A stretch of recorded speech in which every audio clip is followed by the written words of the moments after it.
नमस्ते। कहानियाँ दिल की में आपका एक बार फिर से स्वागत है।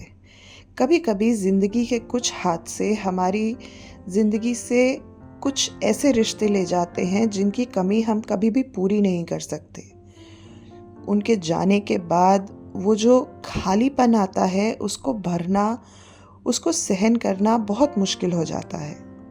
हमारी आज की कहानी एक ऐसे ही रिश्ते, एक ऐसे ही हादसे के बारे में है। तो चलिए शुरू करते हैं आज की कहानी, यादों के बीच। आरव हमेशा अपनी बहन अनन्या को अपना आदर्श मानता था। वह उसकी मार्गदर्शक, विश्वास पात्र और उसके मुश्किल भरे समय में हमेशा उसका प्रोत्साहन करने वाली शक्ति थी। उनका रिश्ता इतना गहरा था कि उनके बीच शब्दों की ज़रूरत नहीं होती थी एक दूसरे को बताने के लिए कि वो कितना प्यार करते हैं आपस में। लेकिन एक सर्द सुबह ये सब कुछ बदल गया। एक ऐसा हादसा हुआ जिसने उसका जीवन हिला के रख दिया। अनन्या एक बहुत शानदार स्केटर थी। बहुत ही साहसी और बहुत ही सुंदर लगती थी वो जब स्केटिंग करती थी। आरव अक्सर जमी हुई झील के किनारे बैठकर उसकी प्रशंसा करता था और बर्फ पर उसे सुंदर अंदाज में स्केटिंग करते हुए देखता था। लेकिन उस दिन उस तालाब की बर्फ उतनी मजबूत नहीं थी जितनी लग रही थी।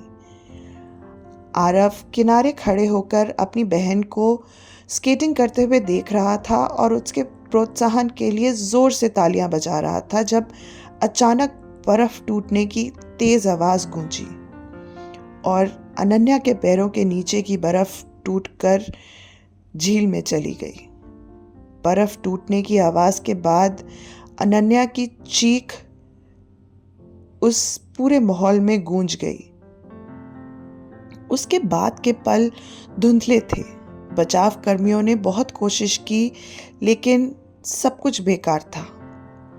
झील ने अनन्या को आरव से छीन लिया था और जहां कुछ समय पहले हंसी गूंज रही थी, अब सिर्फ सन्नाटा था। 15 वर्षीय आरव पूरी तरह से टूट चुका था। घर में एक अजीब सा सन्नाटा छा गया था। अनन्या का कमरा ज्यों का त्यों पड़ा था। उसकी किताबें अभी भी उस पन्ने पर खुली हुई थीं जो उसने आखिरी बार पढ़ा था। उसके कपड़े फोल्ड किए हुए एक कोने में ऐसे रखे थे जैसे वो अभी ही वापस आने वाली हो, लेकिन वो नहीं लौटने वाली थी। रात को आरव को अभी भी अनन्या की आवाज सुनाई देती थी, जैसे वो उसे पुकार रही हो। कभी कभी वो खुद से धीरे से पूछता था, तुम क्यों छोड़कर चली गई? लेकिन इसका कोई जवाब नहीं आता था। उसकी गैर मौजूदगी का दर्द एक खालीपन की तरह हर दिन और बढ़ता जा रहा था। दिन हफ्तों में बदल गए और आरव ने खुद को दुनिया से दूर कर लिया। उसके दोस्त अब उसके घर नहीं आते थे उससे मिलने। उसके शिक्षकों ने उसकी ये चुप्पी देखी, लेकिन आरव को इन सब से कोई मतलब नहीं था। एक खुश मिजाज लड़का जो क्रिकेट और ड्राइंग का शौकीन था, अब सिर्फ एक परछाई बन गया था। उसके माता पिता ने भी उसके दुख को कम करने की कोशिश की, लेकिन वो खुद ही अपने दुख को नहीं सहन कर पा रहे थे।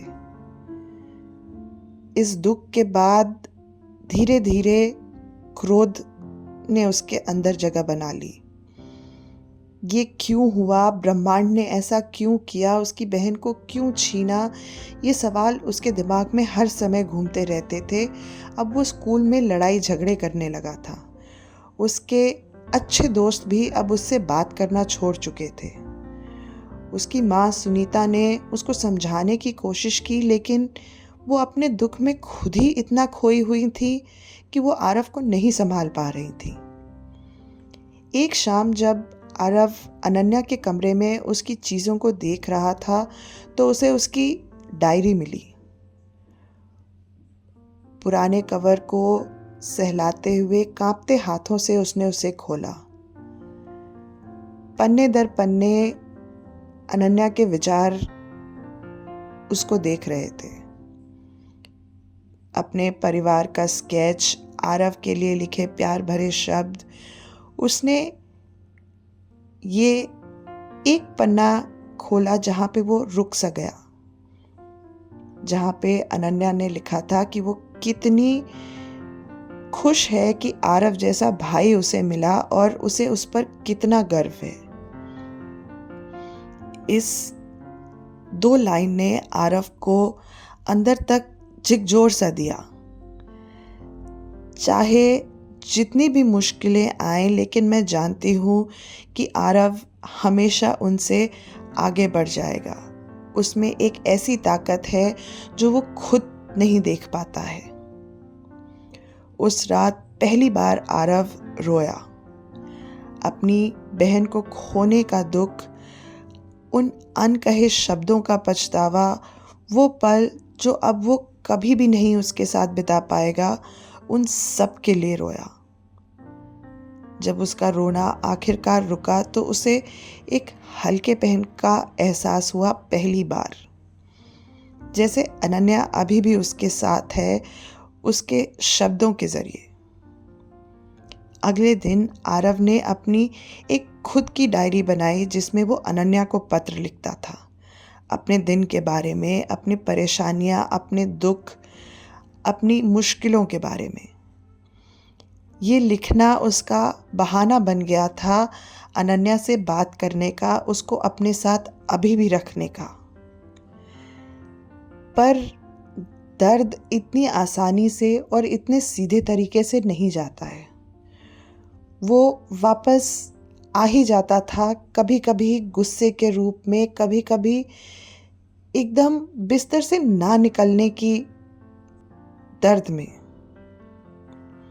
लेकिन धीरे धीरे उसने अपने दर्द को संभालना सीख लिया था। ये खास करके तब बदला जब स्कूल के काउंसलर मिस्टर राव ने उसको एक सपोर्ट ग्रुप में जुड़ने की सलाह दी। पहले तो आरव ने मना कर दिया, लेकिन उसकी माँ के जोर देने पर वो वहाँ जाने लगा। उसे लगा कि उसका वो दर्द कोई नहीं समझ पाएगा, किसी को नहीं पता वो क्या महसूस कर रहा है। लेकिन जब वो वहाँ पहुँचा तो उसने वहाँ पे अपने साथ 4-5 और लोगों को पाया जो लगभग उसी के उम्र के थे। जब उसने उनकी कहानियाँ सुनी कि उन्होंने कैसे अपने किसी खास को खोया है, जैसे माया जिसने अपने पिता को खो दिया था, या कबीर जिसने अपने छोटे भाई को खोया था, तो उसको लगा इन सब के दुख अलग हैं पर भावनाएं एक जैसी हैं। धीरे धीरे आरव ने भी अपने दर्द को साझा करना सीखा। उसने अनन्या की यादों के बारे में सबको बताया कि कैसे वो स्केटिंग करती थी, कैसे स्कूल प्रतियोगिता में हिस्सा लेके आगे बढ़ती थी और उसका भी प्रोत्साहन करती थी। उसने अपने स्कूल की प्रतियोगिता के लिए अनन्या के लिए कविता भी लिखी। धीरे धीरे छोटे छोटे कदमों से उसने अपनी बहन की यादों से दूर जाना बंद करके उन्हें और करीब रखना सीख लिया था। अनन्या हमेशा उसके दिल में जिंदा रहने वाली थी। जब माया ने एक दिन ग्रुप सेशन में बताया कि कैसे वो भी अपने अंदर ही अंदर कोसती रहती है खुद को कि काश वो कुछ कर पाती, कुछ ऐसा कर पाती जिससे शायद उसके पिता आज भी जीवित होते, तो आरव को भी लगा कि वो भी इस ग्लानि के साथ जी रहा है। फिर माया ने कहा, लेकिन जो बीत गया उसको हम नहीं बदल सकते। जो हम कर सकते हैं वो ये कि हम अपनों को अपने साथ लेकर आगे बढ़ें। ये बात आरव के दिल में घर कर गई और उसने भी अनन्या को अपने साथ अपने पत्रों के द्वारा आगे बढ़ने का जरिया बना लिया। आशा है आपको हमारी आज की कहानी पसंद आई होगी। कमेंट्स में ज़रूर बताइएगा। धन्यवाद।